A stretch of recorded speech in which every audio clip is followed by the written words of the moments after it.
तो कहानी की शुरुआत में हम देखते हैं कि एक बड़ा जहाज जल रहा है जिसमें बहुत आग लगी हुई है। उसी जहाज के पास से एक छोटी सी नाव गुजरती है जिसमें 4 लोग बैठकर कहीं जा रहे थे। उनके पास कुछ सामान भी था, लेकिन तभी अचानक चलते चलते उनकी नाव पानी में किसी चीज से टकराकर रुक जाती है। अब 4 लोगों में से एक व्यक्ति नीचे पानी में देखता है, लेकिन अचानक समुद्र से एक बेहद डरावना हाथ निकलता है जो उस आदमी को खींचकर अपने साथ ले आता है और उनका सामान भी पानी में गिर जाता है। अब उन लोगों का क्या हुआ कोई नहीं जानता। कहानी में हमें एंटोनियो नाम का एक द्वीप दिखाया गया है जहां के लाइट हाउस में बैठी एक लड़की सबको बता रही थी कि हमारे पूर्वज यानी हमारे पूर्वजों की मूर्तियां बनाई गई हैं। उनके बलिदानों के कारण ही आज यह शहर बसा है और बहुत समृद्ध भी है, जिनमें से एक मेरे दादा के दादा भी थे। अब यह लड़की जो लाइट हाउस में बैठी थी रेडियो पर सब कुछ बता रही थी, उसका नाम स्टीव था। आगे हमें उन बुजुर्गों की मूर्तियां दिखाई देती हैं और इस द्वीप को भी इन बुजुर्गों के वंशजों द्वारा चलाया जाता था, यानी उनके बच्चे यहाँ बसे थे। कहानी में हम निक नाम के एक लड़के को देखते हैं जो अपने कुछ साथियों और एक दोस्त के साथ समुद्र में मछली पकड़ने गया था।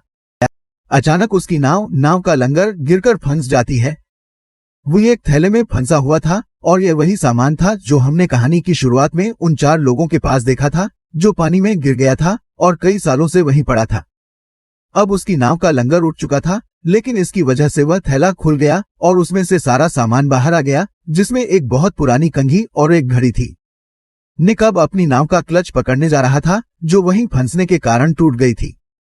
उसी रास्ते में उसकी मुलाकात एलिजाबेथ नाम की लड़की से होती है। वह निक की बहुत पुरानी दोस्त थी। निक उन्हें इस तरह देखकर काफी खुश हुए।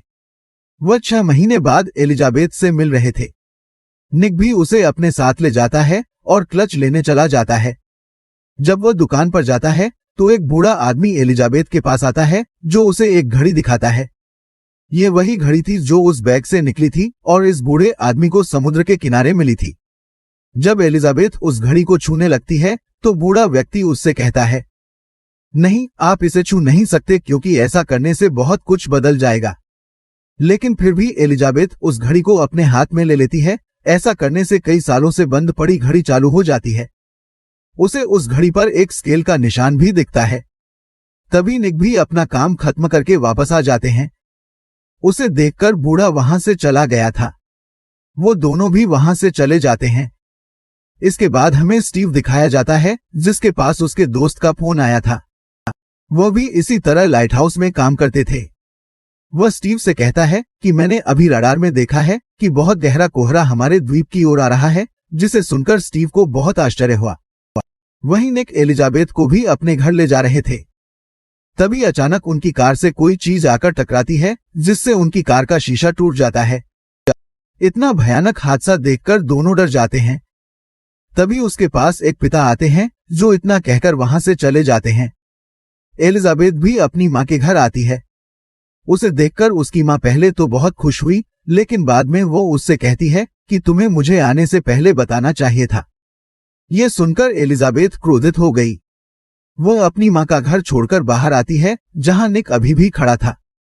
जब उसने उसे इस तरह देखा तो उसे एहसास हुआ कि उसकी मां का उससे झगड़ा हुआ है। इसलिए वह एलिजाबेथ को लेकर अपने घर आ गया। रात को दोनों सो रहे थे तो अचानक एलिजाबेथ डर जाती है और जाग जाती है। उसने एक बहुत ही भयानक सपना देखा जिसमें वह खुद को पानी में डूबते हुए देखती है और कुछ लोग उससे ईर्ष्या करते हैं।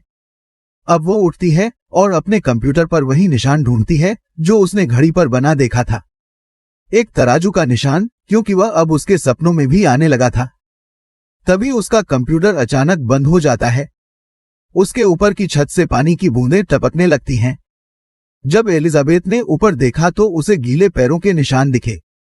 ऐसा लग रहा था जैसे कोई छत पर उल्टी गाड़ी चला रहा हो। वो उन निशानों का पीछा करते हुए बाहर निकली जहां बहुत कोहरा था। उस कोहरे ने एलिजाबेथ को चारों ओर से घेर लिया था। अचानक पीछे से निक भी आ जाते हैं जो उन्हें दोबारा घर के अंदर ले जाते हैं।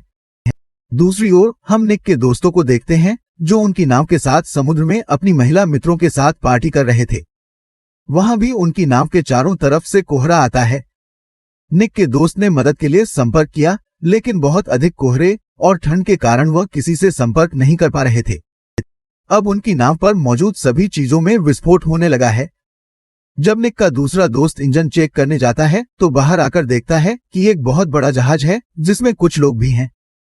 वो अपने दोस्त को जहाज दिखाने के लिए बुलाता है, लेकिन जब वह वहां आया तो वहां कोई नहीं था।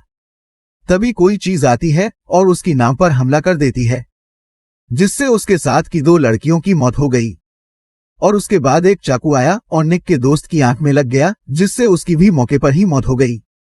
ऐसा क्या था जो हर किसी को नुकसान पहुंचा रहा था?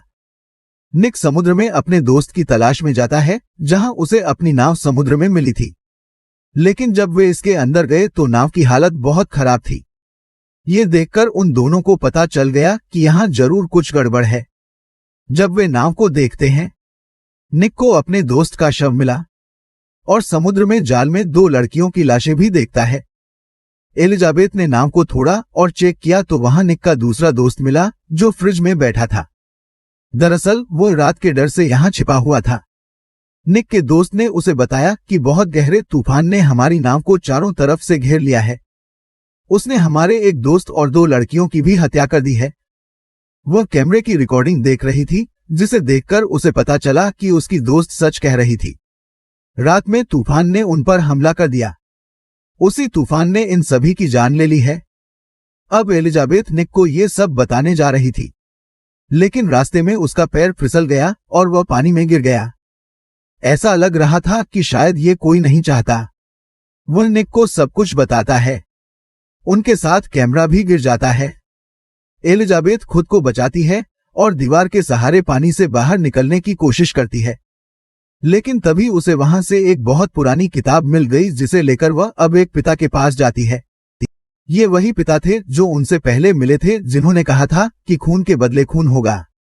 एलिजाबेथ अपने पिता के पास आई और यह पुस्तक उसके पिता के द्वारा लिखी गई थी, लेकिन पिता ने एलिजाबेथ को इस किताब के बारे में बताने से इनकार कर दिया। वे दोनों एक साथ किताब पढ़ते हैं, जिससे उन्हें पता चलता है कि उनके पूर्वजों ने कई निर्दोष लोगों की जान लेकर इस शहर को बसाया था।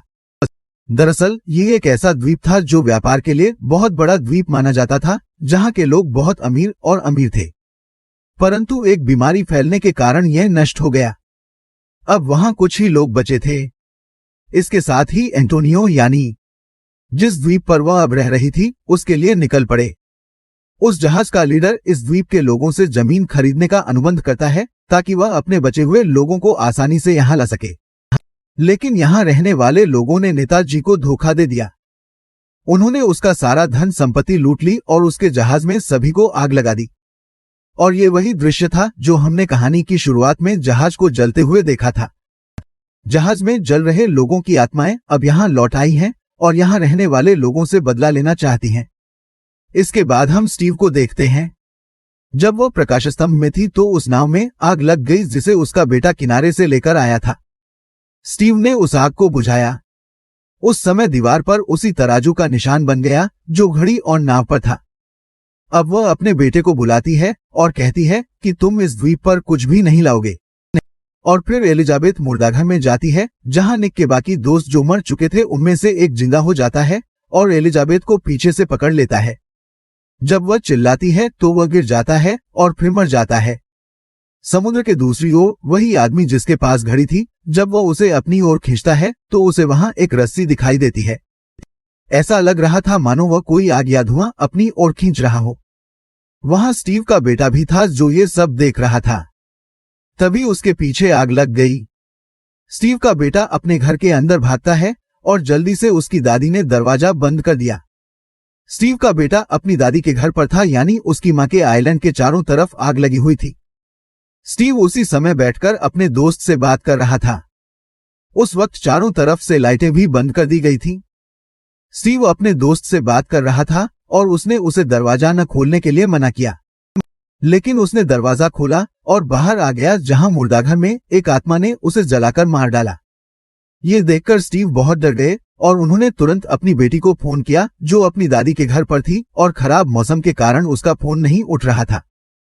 तभी तो अब वो ऑन एयर आकर कहती हैं कि खराब मौसम की वजह से बहुत कुछ गलत हो गया है। उनकी दादी भी कहती हैं कि मेरा बेटा मुसीबत में है। कृपया क्या कोई है जो इस समय मेरी मदद कर सकता है? निक ने उसे रेडियो पर सुना था। वह जल्दी से एलिजाबेथ को ले जाता है और स्टीव के बेटे को खोजने जाता है। वह अपने बेटे को ढूंढने जाती है, लेकिन अचानक उसकी कार सड़क पर बंद हो जाती है। वहां काफी धुआं था।